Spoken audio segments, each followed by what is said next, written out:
Welcome to 20th Century Music and Arts. In this episode, we're going to look at one of the most influential bands of all time. And of course, I'm talking about Can.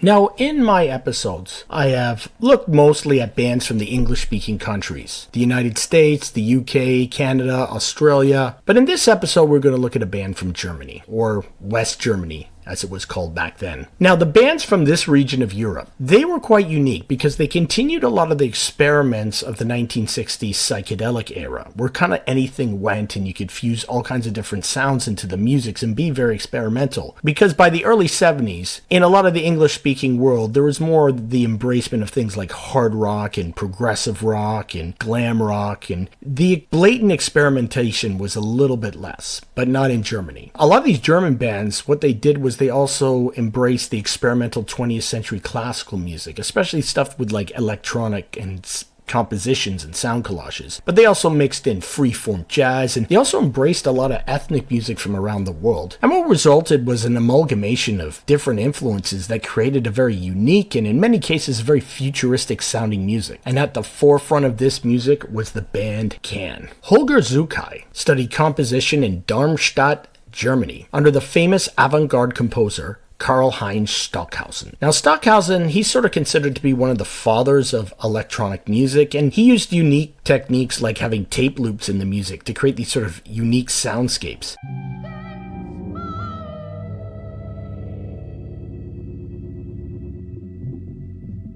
And Zuckai, he certainly learned a lot from his mentor and really respected him. But he felt a lot of the music was kind of academic, and everyone was concerned about how each note was sort of carefully calculated beforehand, and there was no room for kind of spontaneity or improvisation like found in the jazz music that he liked. Now, he did do some composing, Zuckai, in Switzerland, and eventually he actually got a job teaching music at St. Gallen. Now, one of his students was Michael Caroli, and he introduced him to rock music and actually played from the track by the Beatles, I Am the Walrus. And Zuckai was actually quite blown away by this piece. Now, Caroli, he played violin, banjo, and guitar, and he loved playing music, everything from like blues to jazz to rock and roll, but he also had a passion for like gypsy or Roma music. Now, another person that Zuckai knew was the pianist, organist Erwin Schmidt.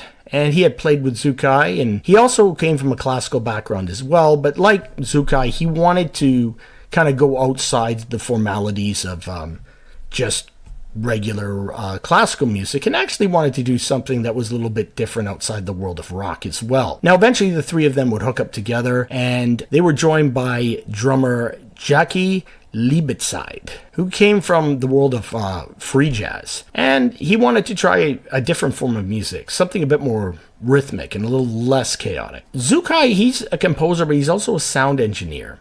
And so he actually chose to be the bass player in the band because he thought nobody really listened to the bass as much traditionally in rock and roll, and he would develop a style that was minimalistic but very percussive. So the band actually starts out in June of 1968 with Zuckai on bass, Caroli on guitar, Schmidt on organ, and Liebezeit on drums. They initially had an American, David Johnson, on flute. He was playing with them as well. Now, their first gigs were kind of improvisations, kind of based on rock music and ethnic music and even sound collages. And they'd actually play like excerpts from the Paris riots during their sets. They initially called themselves Inner Space. Now, they would hook up with this very multi-talented African-American artist, Malcolm Mooney. And he had been invited to Cologne, Germany by some fellow artists, and he soon befriended Schmidt, and Zukai. Now, he brought his creativity as a poet and even as a sculptor into the band as their singer. Now, he had this intense spontaneity and was particularly inspired by James Brown. Now, the band immersed themselves in the sound of rock bands, but they looked for really unique rock bands. So, yeah, they were listening to the Beatles, Pink Floyd, and Jimi Hendrix, but they were really also taken with Frank Zappa and the Mothers of Invention, and especially the Velvet Underground. Now, the reason the Velvets were particularly influential in the band was the Velvets have this fusion of noise, melody, and again, these 20th century rhythms from minimal classical music. Can, still called Inner Space at this time, they would combine these influences, kind of funk, jazz, and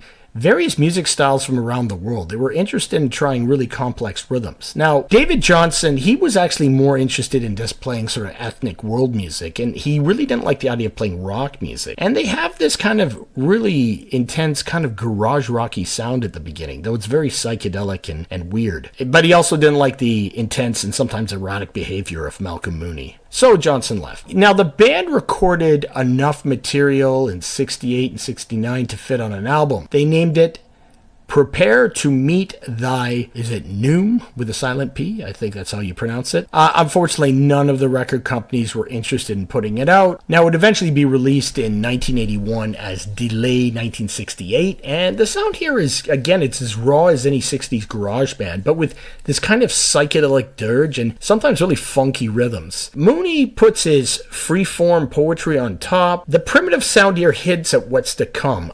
The three tracks that are a real highlight for me are Butterfly, Thief, Uphill, actually also the track Little Star of Bethlehem too. Why must I be the thief?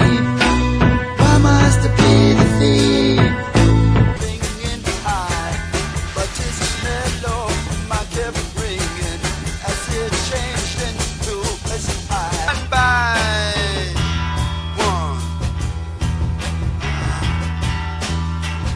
Can, well, they're not called that yet, definitely has a unique groove that would be the foundation of their music. Now, at that time, they've been using the name Inner Space, but at Mooney's suggestion, he said the name The Can. So the name has a positive meaning in English. You can do something. But it means life or soul in Turkish. I believe it's pronounced Chan. I might be wrong. And it also means feelings or emotion in Japanese. Erwin Schmidt suggested a few years later to a bunch of journalists that Can meant communism, anarchism, and nihilism. You know, the truth, much like Can's music, is probably quite ambiguous. Now, what should be noted about Can, or The Can, as they were still known as then, is that they recorded differently from how the vast majority of groups operated. Rather than write conventional songs, the band would jam and improvise for hours, and then Zukai would edit and slice the music together afterwards. This approach is parallel to how Miles Davis would often record during his electric period. This technique is what would give Can their very unique sound. They played music on the soundtrack for the film Kamasutra Vollendung der Lieb, where they backed up the singer Marguerite Juvin. They eventually played live in the scene from the film, and, you know, actually if you watch it, they sound surprisingly conventional.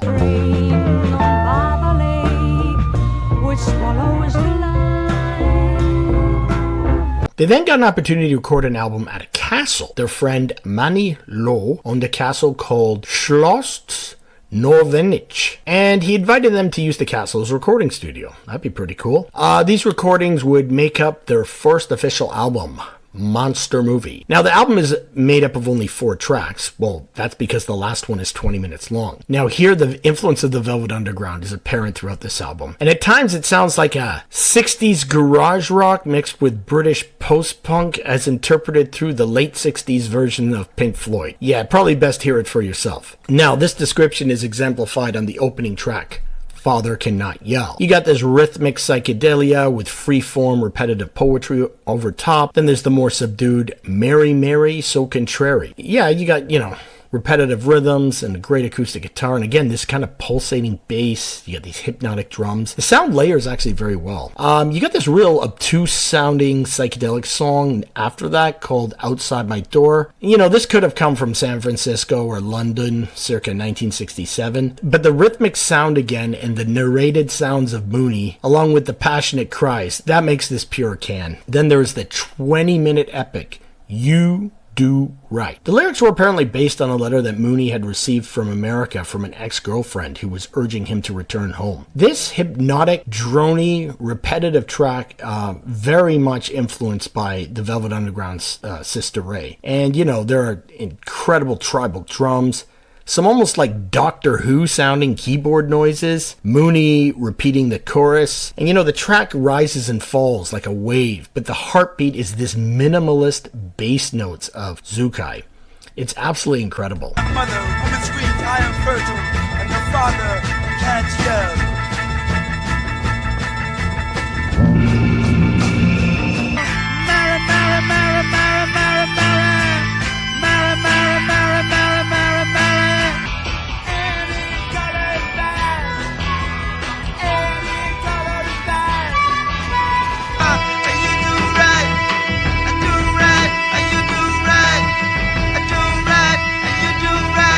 Now, the band did not play usual sets. Canned concerts were intense improvisations where the band would jam on concepts, and they did not necessarily know how the concerts would turn out. When they were asked to play sort of discrete background music for a theatrical play at Zurich's, Schauspielhaus. Now, this was supposed to be a kind of collaboration between a rock band and a theater troupe that was supposed to be equal, but then the director changed his mind and wanted them just to play background music. This made the band angry, and Mooney came out and yelled, Das Schauspielhaus ist Scheiße! Look up what Scheiße means. Then they decided to play as loud as possible. Now, things were kind of rough for Mooney. As an African-American living in Germany, he felt really isolated, and it was actually affecting his mental health. He went to check in with a psychiatrist who advised him to go back to America, which he did. They'd done some more recordings with Mooney, but they were essentially now without a singer. However, they encountered Damo Suzuki in early 1970. He's a Japanese national who just was busking in Munich. Now, apparently he was just screaming how much he loved the sun. Jackie said to Holger that this guy would be their singer, and he would eventually join them on stage at their concert that night. Now, apparently his passionate screams caused a fight to break out into the audience, but then everything cooled down. What Suzuki brought was a very unique vocal style and also a lyrical approach to Can. He was just learning English, and as a result,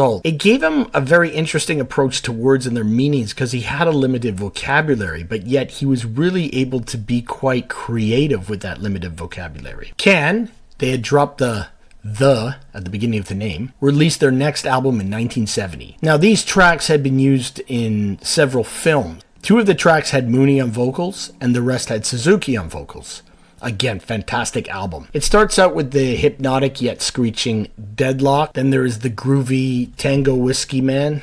Then there is the instrumental version of Deadlock. There's a great lounging sounding song at the end called She Brings the Rain with Mooney on vocals. But the 2 highlight tracks for me are Soul Desert and Mother Sky. Soul Desert is plotting with passionate vocals provided by Mooney, but the intensity of Mother Sky is next level. This is an intense rock jam. But the song, like, they started recording right in the middle of the jam, and it's got Caroli's fiery guitar playing off Zukai's minimal bass. It's just incredible sounding. It's as heavy as Can ever gets in a traditional rock sense. And Suzuki's vocals, they accompany music up to a crescendo. And again, you got that pulsating bass. I'm not doing the track justice. Please check it out.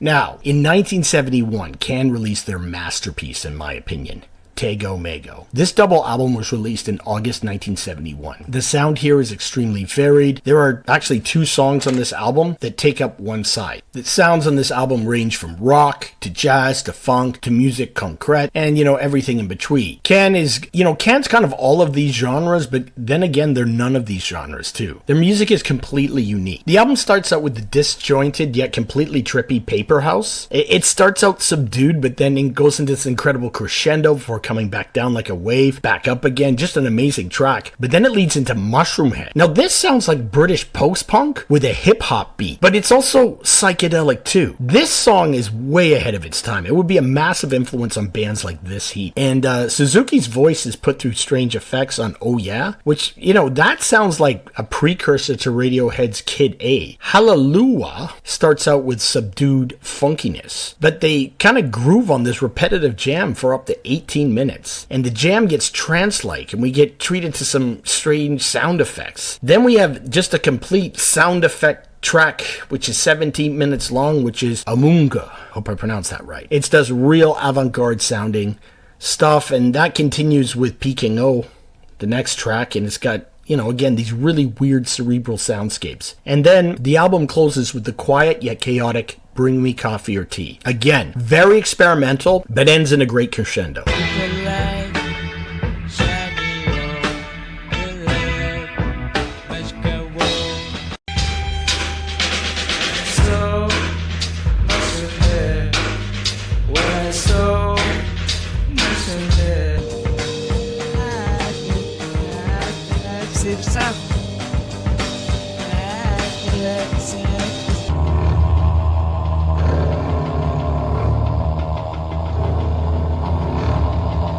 This album will be massively influential on Public Image Limited, Talk Talk, The Fall, and of course Radiohead. The follow-up album is also excellent. Released in November 1972, Ege Bamyasi further refined their sound into sort of this, I don't know, like avant-garde funk immersed with electronic sounds, and again you get the freeform jazz and the world music there.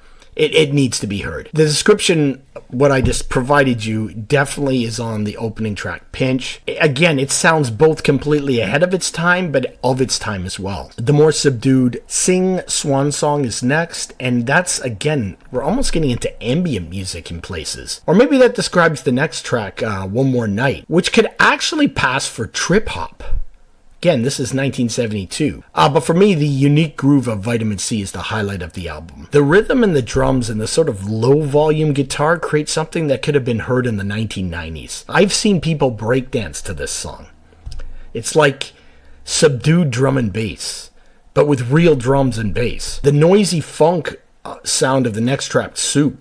Again, you're going to hear indie rock bands in the early 90s play stuff that sounds like this. And then you got the fun groove of I'm So Green, which again sounds like something like, I don't know, Stereolab. And again, it totally ahead of its time. And then you've got the closer, Spoon. And it's another trip-hop precursor. There would be a band called Spoon that was inspired from the name. Now this album, massive influence on Kraftwerk, on Sonic Youth, Pavement, and Portishead. And the track Spoon, as a single, actually made it into the top 10 in Germany. I'm gonna press your ears and lie.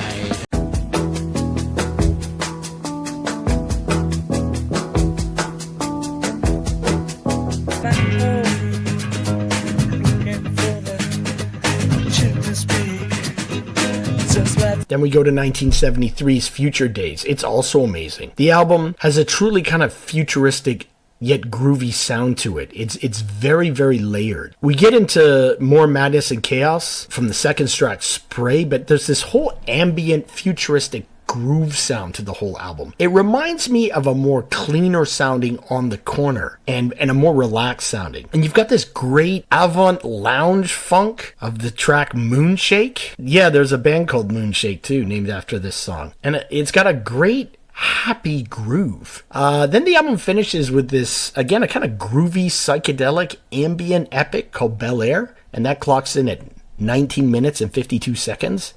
You know, this entire album lives up to its title. You can hear the massive influence on an album that would have on post-rock and ambient. The progression that this band has made over, say, 4-5 years is unbelievable.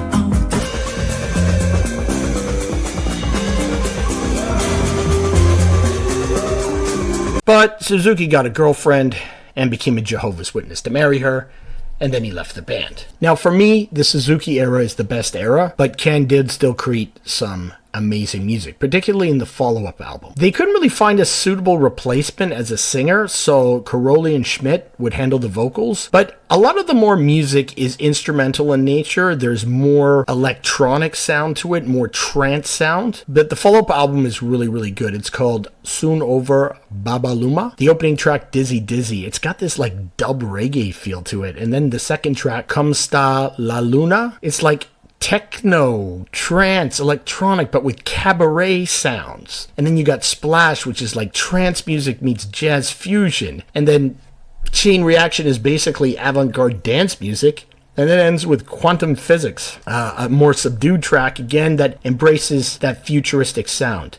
Again, the rich keyboards and electronic sounds, they're much more at the forefront now with Can.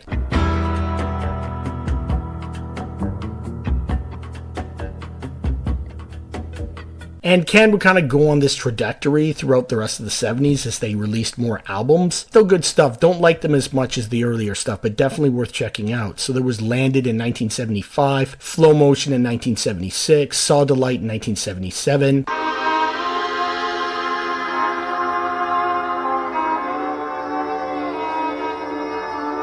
Now Zukai, he kind of left before the recording of Out of Reach in 1978. Now that actually brought in a couple of new musicians, Jamaican bassist Roscoe Gee and percussionist Rebop Waku Ba, and he's from Ghana. Again, bringing a bit more diverse sound into the band. Final album was Can, self-titled, or sometimes it's called Inner Space in 1979, and then the band broke up. Again, all these later albums, very interesting stuff. I do not like them as much as their late 60s and early 70s material, but still worth checking out. Now, they were formed in 1986 with Mooney on vocals again, and they released Right Time in 1989. Now, the various members would be involved in all kinds of different projects. Now, unfortunately, most of the members have passed away, and Erwin Schmidt and Malcolm Mooney are the only members still with us. Now, Can have been a massive, massive influence on indie rock, post-rock, and even hip-hop. For sure, Radiohead's move towards a more experimental sound was influenced by Can's music. Bands like Tortoise and Godspeed You Black Emperor are definitely taking their cues from Can. Jeff Barrow of Portishead, when he first heard Can, he thought they were a contemporary band when he played them for the first time in 1990, and he thought they were ahead of their time then. And they would definitely have an influence on the trip-hop sound. And of course, the British post-punk of the late 70s, early 80s, with bands like Wire, Pill, Swell Maps, This Heat, and The Fall, all massively influenced by Can. The Fall even had a song called I Am Damo Suzuki. Now, you really need to check out Can. Their music is truly futuristic. Thank you for watching 20th Century Music and Arts. Again, please share, like, subscribe, and comment. What do you think of Can? Thank you.